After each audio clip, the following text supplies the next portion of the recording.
Thank you, Michelle. Okay, it's 1:35. We're 5 minutes late. I'm happy to welcome everybody to this joint GO and T&E committee to discuss Bill 1020. As you know, our county's mission is to reduce greenhouse gases by 100% by 2035. This council unanimously declared a climate emergency. We see evidence every day of the vital urgency of this mission. And this week, we're seeing our sun rises and sunsets affected by record-setting fires 3,000 miles away. So the urgency is never more apparent, and in the absence of federal leadership on this issue, it's more important that we get to work. So I know that's one of the stated goals of this, intended goals of this piece of legislation, and we're eager to talk about it. Last June, the T&E and GO committee received recommendations from a stakeholder group to focus on energy reduction metrics as opposed to industry certifications alone. The stakeholder group recommended creating a two-tiered property tax credit for both existing and new buildings based on energy reduction metrics and industry certifications. And the Joint Committee met way back on March 3rd for the first time on this issue. And now we're here to, again, discuss this legislation before consideration by the full council. So I'm eager to talk about this again. Chair Navarro, do you have anything to add? I don't. I just want to thank everybody who's been super responsive to this. I know that Councilmember Friedson has worked really hard on this as well. Everyone has made a commitment, and I think it's great that we are finally here to respond to what the stakeholders have shared with us. And I think that just looking at the packet, there seems to be pretty unanimous agreement on many of the provisions of the bill, and so just eager to get into it and vote on it. Okay. Ms. Wellens, thank you so much for your very thorough packet on this. I know we've all read through it, and I'll turn it over to you to walk us through your reflections and recommendations and the issues at hand. Thank you, Chair Hucker. Thank you also, Chair Navarro and council members. Good to see you this afternoon. So, as I think it's good to start where Councilmember Navarro or Chair Navarro's point that there's a lot of substantive agreement here. As I understand it, the goal of the stakeholder group and the goal of these committees was to implement this new tiered approach to green building tax credits as Councilmember Hucker described it. So, and there's kind of one substantive issue of potential disagreement that you might want to delve into a little bit further, but I'll try to lead you through the packet. Obviously, interrupt me whenever you need to. So, and also to give a little more, this is more nuts and bolts context. After this Bill 1020 was introduced, the executive was simultaneously working on their own version of these bills, again, trying to meet at the same goal of implementing the stakeholder recommendations. So the executive had 3 different bills to implement the stakeholder recommendations. Then we had this Bill 1020. So what staff has endeavored to do is to reconcile those bills together because they're really, again, substantively, they're trying to all do the same thing. So the first issue staff noted in the packet relates to transitioning out from the current regime, the current energy tax credit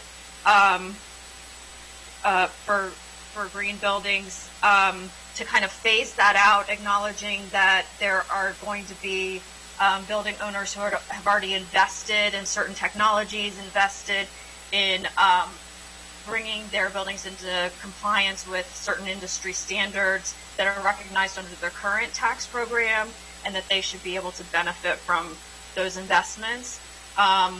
So in version 4 of the bill, which is attached to your packet and contains almost all of the potential amendments that I'll describe to you. I'll note when there are exceptions to that, but so this first set of amendments is to accomplish the transition of phasing out the old program, phasing in the new one, and it does it over a 3-year time period.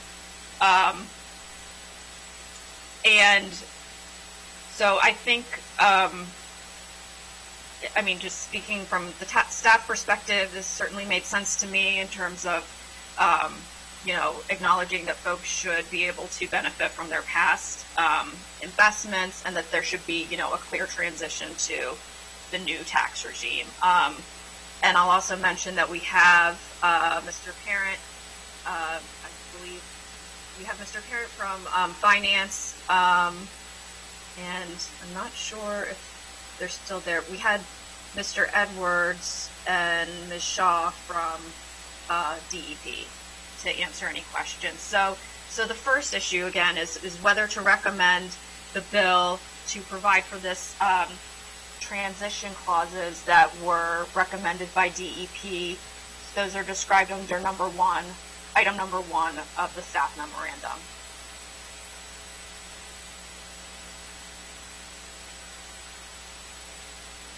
All right. So, Councilmember Hucker, do you want to?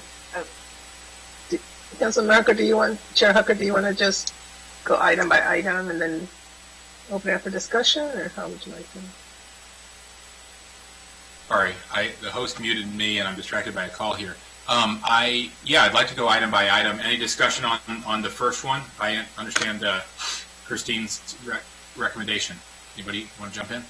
Without objection. No objections, then?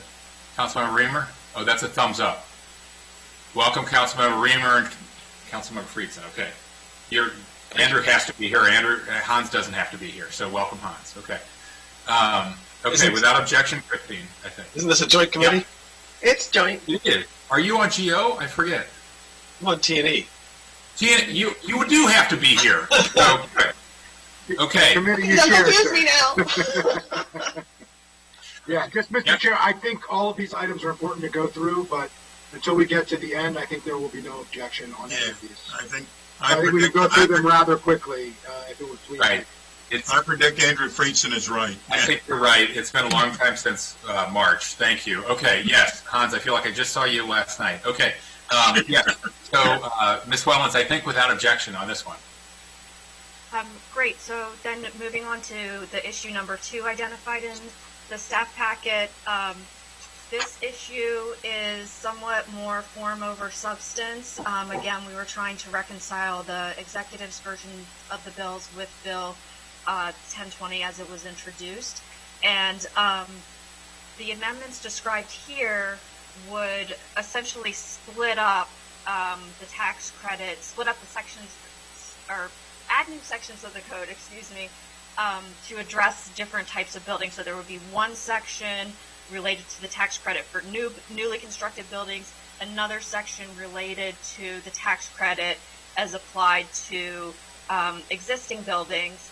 And again, I think this is a more, it's a user-friendly approach, I think, for both people who are receiving the credits and also for the implementing agencies. And again, it's not intended as a substantive change to the original bill, but since there are differing approaches for the new buildings versus existing, it certainly makes, good sense to kind of split it up and try to make it as clear as possible in the code. Without objection, everybody? Great. Okay. Number 3. Number 3, thank you, is a little more nuanced, and I probably need to enlist the help of DEP with this one to give you the fuller context. But the stakeholder group had recommended, as you know, looking first at energy reductions and then kind of a second bonus tier of credits for various industry certifications for green buildings. As originally drafted, the Bill 1020, did that, but didn't include as many different types of certifications as are included in the executive's versions of the bill. So, and you can see, I tried to put together a chart for you at pages 5 and 6 of the memo. Kind of breaks it down so you can see the substantive differences. But Great in chart. a nutshell, the difference is that there are more kinds of certifications that you could get and get additional bonuses for under the amended version 4 of the bill. Sorry, I think I interrupted somebody. No, I was saying it's a great chart. Any discussion of item 3? Good. That's good. Okay. I think that's without objection. Before I managed to overlook it, there's an issue that I inadvertently did not include in the packet. I apologize, but it relates to the definition of energy efficient buildings. And in talking with DEP, I would recommend that in order to adhere to the original intent of the bill, that we add to the definition of energy efficient building under this bill to indicate that we're just talking about buildings that are non-residential or multifamily residential and that are 10,000 square feet or above. At least a DEP I don't know if you want to hear from them as well, but that's my understanding of the types of buildings that the stakeholder group was trying to address. Okay. Ms. Shaw, did we do it right? Yeah, that definition change does cover that. Great. Is that the reference to the high performance building? No, that's separate. I apologize Elsewhere. again. Sorry. Okay. Totally, it's not in the packet because I realized the oversight too late. That was the late thing. Okay. So the high performance building is relating to issue number 4 in the staff memo, and this was simply that I would suggest as staff that we make an explicit reference to the state enabling law in the sections of the bill where we're talking about the intent of the bill. I think I would just feel more comfortable with having, since we're no longer using the term high performance building per se, I think that it would help just to reinforce what the enabling law is. So that's all that number 4 would do. To clarify that even though we're not using that term, people are still taking advantage of the state tax credit. Is that correct? Right, that it would essentially just include a citation to the state law that we're implementing a tax credit as authorized by this state law, and then then we would cite the precise section of the state law and then say as amended. So that if there were any question of where we were trying to, since we need the state authority to do tax credits, Right. It just wouldn't hurt to have it. I don't think it's not absolutely necessary by any means. It's But I clarified. think would be helpful. I co-sponsored that state law, and Speaker Bush was the sponsor of it. Mr. Covey, is that helpful to you as a clarifying amendment? Yes, thank you. Okay. Any objections to that? Okay. Without objection. Thank you. Issue number 5 and the final issue noted in the staff memo is kind of the more substantive one, which is whether there should be an annual dollar amount limit placed on credits that are awarded to newly constructed buildings. The bill originally drafted does not have a limit for newly constructed buildings. The executive's version of the bill did suggest having a limit of $5 million for tax credits for newly constructed buildings. Right. Okay. Any comments on that? Councilmember Friedson. Yeah, thank you, Mr. Chair. I really hope that we do not accept the county executive's amendment here. I think this is a really important point if we're serious about our green energy targets and we want to actually do the type of reduction of energy consumption in these buildings. putting a cap on that, putting a limit on that is counter to what we're trying to do. It can't exceed the value of the project. By definition, a new building is adding, it's additive. That's why, existing buildings are treated differently and separately here. We're not giving anything up, and we're getting a tremendous public benefit by actually taking a bite out of our climate energy goals. We cannot do this without the private sector buying in. This entire system that is being put in place is to improve and build upon the existing regime to actually focus on energy consumption, which is the key issue that we need to address our climate goals. And it is predicated on the fact that in order to get anything, the building has to go above and beyond what is required. So everything that we are providing here in terms of an incentive is an improvement that we would have otherwise not received from the from the building of these buildings in terms of the carbon footprint, the energy consumption, and the ability to actually request our goal.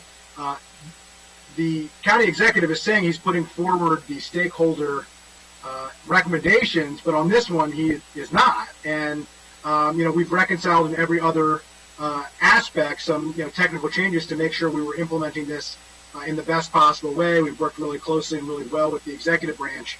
But this departure, significant substantive departure from the stakeholder group, and if you go to page 22 of their report, that's where this was. This would be a significant step in the wrong direction on something that isn't reducing tax revenue and is making a significant reduction in our energy consumption. Just one last piece. OLO estimated no cap on new buildings would result in just $2.6 million in additional foregone tax credits. That is a very modest amount of revenue to generate millions and millions and millions of dollars in energy savings that we otherwise would have to make up for in our public buildings and other areas and through other incentives. And so to me, it's an absolute no-brainer.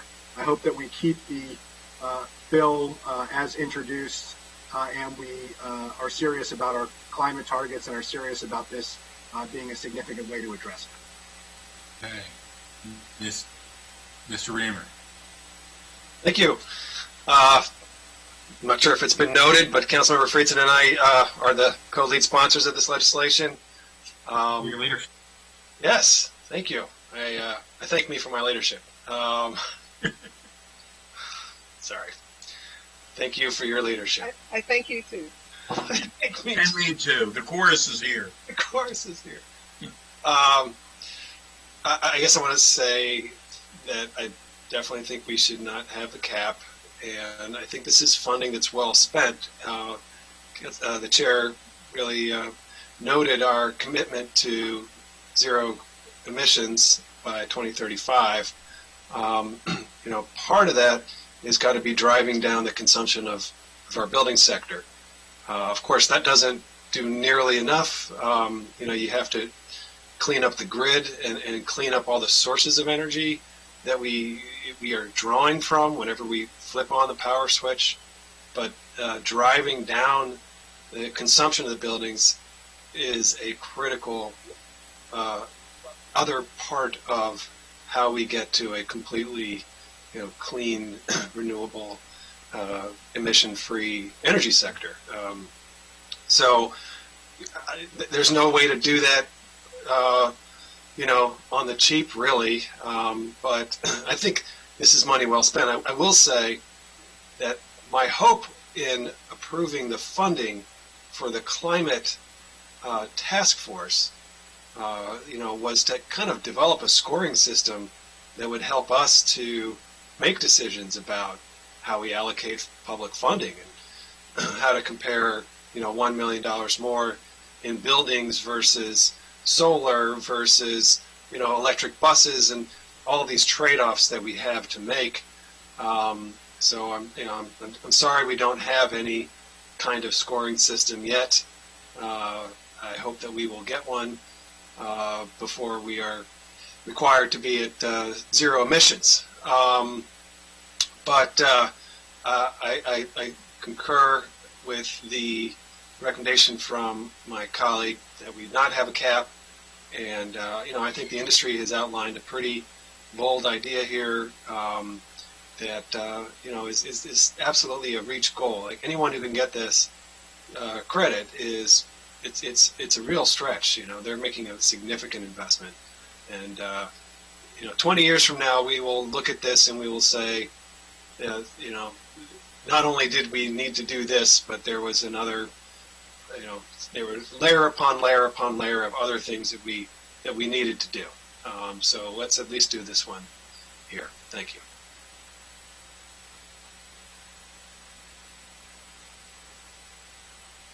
I was muted again. Mr. Covey, Mr. Edwards, Ms. Shaw, do you want to explain the executive position at all and rebut anything you've heard?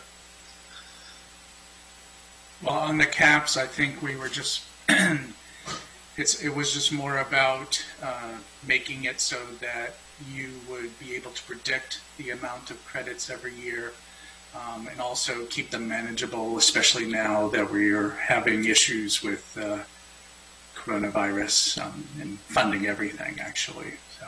Sure. Right. Mr. Edwards, Ms. Shaw, anything to add? Nothing to add to that, no. I know how committed you are to our climate goals. I'll call out one thing in the legislation is that we have or at least in both bills that aligned where every 3 years the Department of Environmental Protection would convene a working group and review some of these things, and we can involve CAP into that discussion in the future to see what would need to change in the legislation, if anything, and bring recommendations to these committees. Okay, so any objections to? I don't think if there's not a second or if there's not a motion or a second. Okay. If the bill as introduced is what I hope we keep with. It sounds like that's right. Doesn't sound like there's any motions to the contrary. Without objection, I think this passes as well. I wanted to Reamer? It's a related issue.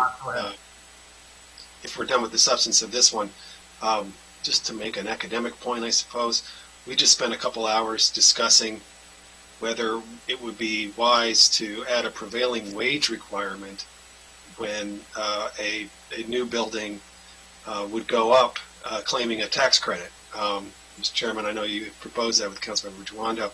I think that is a very tricky thing for the smart growth vision around Metro, just as I think it's tricky here. I think it would be problematic if we were to layer a prevailing wage requirement under the private construction of green buildings, so I wouldn't recommend that we do it here.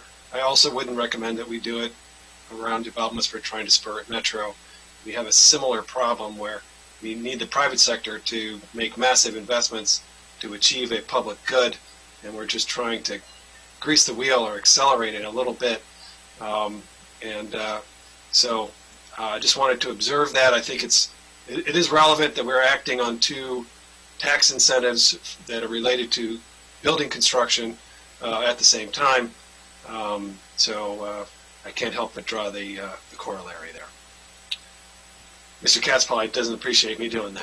No, if it's all right with the chair, I just wanted to point out that my point was then, and my point is now, that this was a very different discussion that we had about WMATA. It is property that would be continued to be owned by WMATA, and even though the private sector would be using it, if WMATA did something on that property, they would be paying a prevailing wage.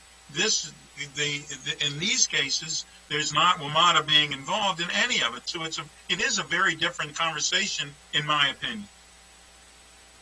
Okay. Anything else on this bill, or are we passing it without objection? Without objection for me. Wellens, are we good? Yes, Mr. Chair, I think you covered everything. You're good. Thank you. I think so. Since Councilmember Reamer opened this door and we have the presence of Mr. Edwards, can you comment on where we are with the the consultant that was going to benchmark our climate reductions and give us some guidance on how to spend our dollars most efficiently to maximize our carbon reductions? Sure, I'd be happy to. We're still on track on our original schedule to have a draft plan produced in November. Then there would be a several-month period for public comment, and we hope to produce the final plan in early 2021. And that would look at the most significant things we can do to reach our goal, our target goals in 27 and 35.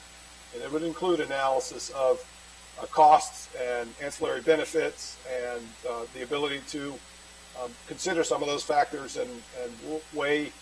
There's obviously a lot of things that go into a measure. That some have more climate benefits, while may have lower ancillary benefits, while some may have very good ancillary benefits and less climate. And those are all factors that would have to be considered going forward. But the plan will have some information about how individuals can make those kind of judgments. Right. We will provide the guidance to move forward. Yeah. So I understand that's the timeline for your plan Right. to receive. When will we actually see before that, though, the recommendations from the consultant that we allocated the money for? Well, the consultant is preparing the plan with the recommendations. That's what the consultant is doing. But won't there be, once you receive the consultant's recommendation, there will be a period of executive review and analysis, and then you'll send us a fully baked plan with the executives.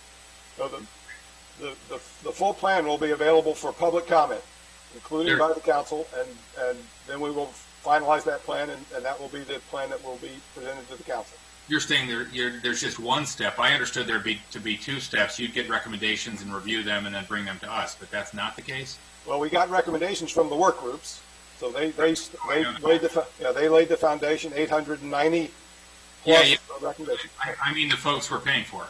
Right, and they're sifting through those recommendations. They're consolidating and identifying which ones would have the largest returns, and that's the plan that will be put forward. We'll get those simultaneously. There won't be any interregnum between when the consultant recommendations come forward and when we hear from the executive branch. Correct. Mr. Chair? Yeah, Mr. Glass. So I'm glad this conversation moved speedily along, and we could easily derail it by going down this conversation, which I'm going to gently do, taking your lead, Mr. Chair. Mr. Edwards, there's a lot of different things that the executive side has been working on. Hundreds of people developing, I think, more than 800 ideas to support our environmental goals here in Montgomery County. This particular piece of legislation, while the executive has weighed in and provided his thoughts, he did not ask for it to be stopped. Is that correct? Correct.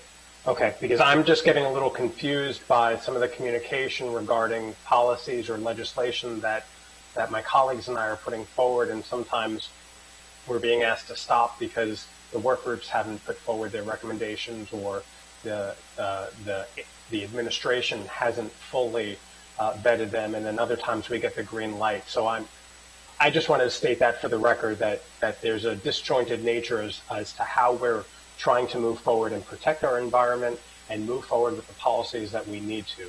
It is disjointed, and I'm glad we're moving forward with this, and I'm glad that he recognizes we need to move forward with this. I yield back. Councilmember Glass, if I may respond to that, I think I would not characterize it as disjointed. I would characterize it as a complex issue. We're trying to get to zero. That is not a goal that any other jurisdiction of our size has set. So there's lots of different areas we're working in. We're working on a long-term plan that will come forward with lots of recommendations. At the same time, we're working on things like building energy performance standards and pathways to net zero for buildings. We know the plan will clearly say that buildings are one of your biggest pieces you have to address. Over half of our emissions come from buildings. So we know that there are going to be building-related activities in there. So we don't need to wait for the plan to say, figure out ways to incentivize or require greener buildings. So we're working on that. This legislation is an example of that. Again, we're working on DEPs. We're working on paths to net zero. So this is a complicated issue. And when we have the plan available in the draft plan in November and the final plan in early next year, there will be a whole host of recommendations out of this plan that then we'll be coming to the council for. with programs, with funding requests, with legislation, because getting to zero will be complex, and there will be a lot of interaction with the council on that. Right. I think we're on the same page on that issue. And we've declared a climate emergency, and while we can take some time to argue over the best way to apply our dollars, we don't want to just sit around and wait. The public, I think, expects to see us taking some action. And it's like when the house is on fire and a couple fire trucks, it doesn't really matter whether you're spraying the bedroom first or the kitchen first, any water on the fire is going to be helpful in the meantime, and the owners will be grateful for it. Mr. Friedson, you had a comment? Yeah, just quickly. First of all, I, echo some of the comments. I'm not sure, just generally, on the issues. I am glad that I think we just got another report the other night, maybe 2 nights ago, from Ms. Hochberg on the consultant and the progress. That's the good news. I asked for that during the budget process. I think that was a good outcome that we got to, because I think all of us are frustrated by the progress on what we all have recognized as a crisis. But it is frustrating to read it because it doesn't seem like there's as much progress as many of us would like. So the good news is we can track it. The challenging news is we need to move forward. I'd also point out on this, we didn't wait. We could have waited until now to start putting bills in. It would have set this legislative process back where we wouldn't have had a bill ready to go, and I think it wouldn't have been as good of a bill, reflecting the stakeholder group to reward actual energy use reduction until well into the winter or beyond. We took the initiative and just moved forward because it was clearly ready to go, and I think that's something that the council continues to do and will continue to do, and we look forward, I think, like we did here, to work with the executive branch as often as we can, as frequently as we can, but hopefully we can move forward as much as possible, as quickly as possible, because the climate's not waiting for us. Absolutely. In fact, just one comment on it. I would respectfully remind the council that the stakeholder work group that made the recommendations was convened by DEP to look at this issue. So right. we're working. I just want to commend DEP. I agree with you on that. I think the delay from the terrific stakeholder work group recommendations was not resting in DEP. I think it went above DEP. Not that there's anything above the work that you do. The larger point was just, we have work products and we have efforts that are ready to go, and we shouldn't wait on them for too long. If they're ready, we need to move forward with things that can improve the public, that can help us to meet our goals, that can help us fulfill our priorities, that can help us turn some of the rhetoric that we share as reality. Right. It is going to be important going forward that we're working cooperatively on this, because this is a huge challenge, and so I hope we can work together. There's no question. The executive work groups did heroic work, I think. The executive removed and the council restored the money for the consultant to help prioritize those. So we're eager. I think it's understandable. My colleagues are eager to get the recommendations from you all collectively, and we're looking forward to getting those as quickly as possible. But in the meantime, there's lots of work that needs to be done. I think we're going to continue to put it forward. Absolutely. If something is a good idea, we should do it. If we know it's got to be in the plan one way or the other, then we should do it. And we know that this has to be part of it. I think many of us would make the same case for solar and farm solar. But a lot of people said, wait, don't do anything until that plan comes out. My understanding is the work group doesn't even take a real position on that issue.